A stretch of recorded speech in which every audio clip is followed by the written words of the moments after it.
So Dan Hartman had already discovered them and liked what he heard, so he'd been working with them for a while. Is that what the scoop was there? Yeah, about a year or two prior before I got there. After John Beauvoir left the band, and they did a lot of revamping. Not too much. They found another bass player, Chris Romanelli, and then they found me.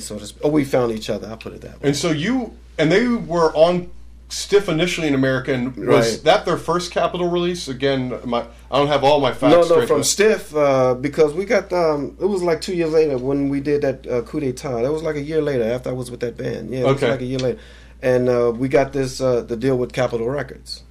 And how did that come about? Well, Rod Swin, he knows everybody. Okay. The guy name was, I can't think of his last name, Bruce somebody, not Bruce Kulick, but Bruce somebody, right? So he came down to check the band out to the loft. That's where we rehearsed and did a sort of like a private audition, so to speak.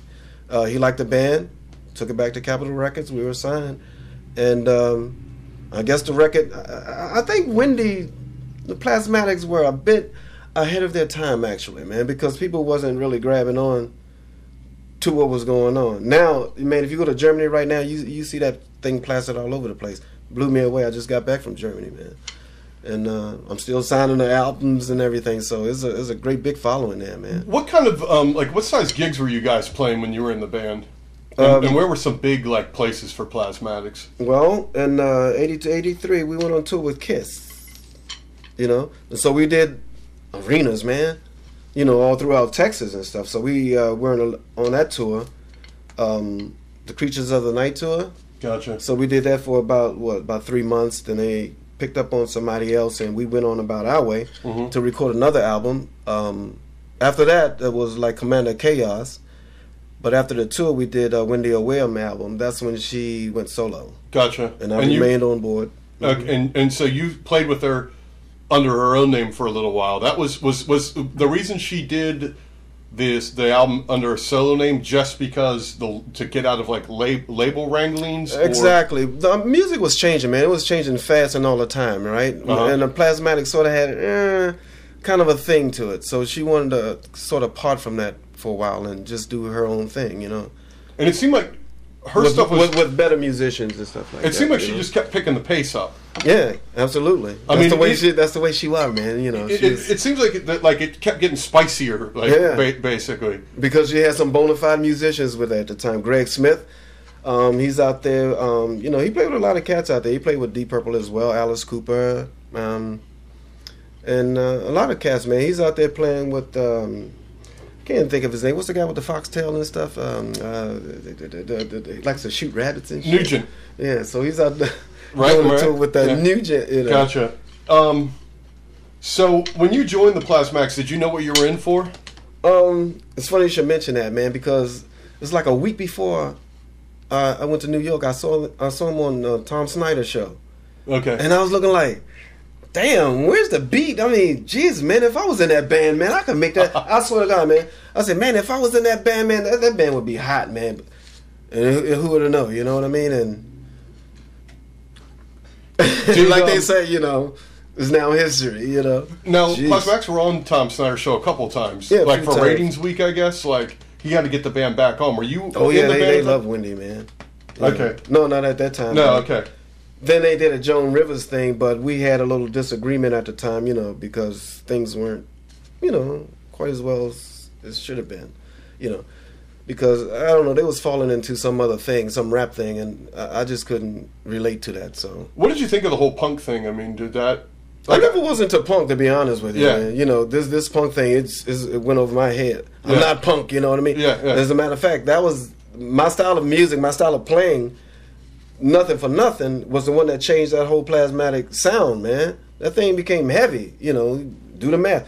We have a DVD out that was released last December, 10 years of revolutionary rock and roll, and it gives you the whole gamut of from 72 up until 87.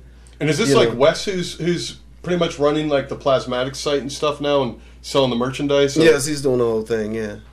So, it goes by couple different names. Gotcha.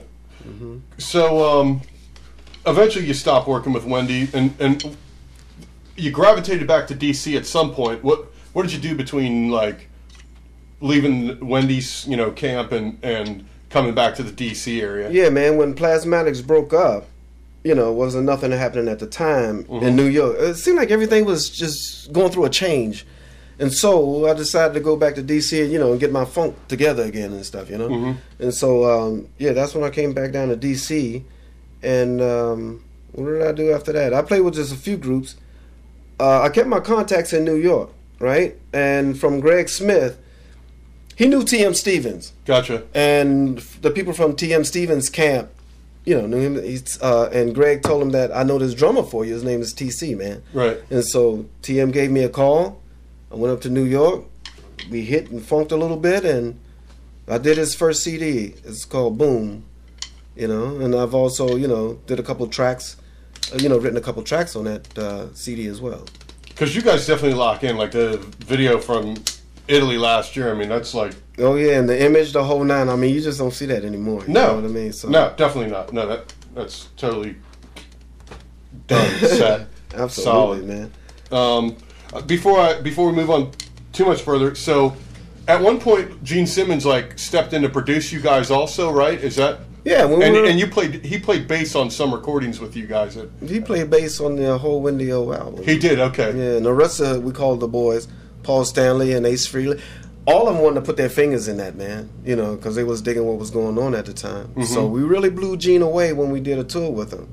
Yeah, I think what you guys did basically in the Plasmatics, which I almost don't even want to call the band punk. I want to call it just shock rock. You can call it that. That'll work. I think shock rock's way better. I think think so too. I think you guys took what bands like Alice Cooper, maybe even like Black Oak, Arkansas, sort of had really energetic performances. The Tubes, and then you guys brought it up to the next level. I mean, not only was there flashes going off on stage, you guys were blowing cars up on stage, and making sort of political and social commentary with Wendy. And I think Kiss probably saw that and said, "Okay, these guys, this is a gimmick that we got to."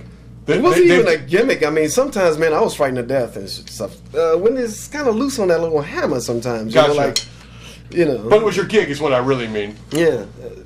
It was fantastic, man. You guys had fire marshals coming down. I know that she got beat up by the cops at more than one gig. Right. What was that? Like I said, before we go past the Plasmatics, what was that like? I mean, was it just did you have to be underground about it the whole time? I mean, other than showing up to the gigs? Wisconsin was so uptight, man. You know what I mean? At that time, that incident happened just before my time, right? But we played back in Wisconsin too.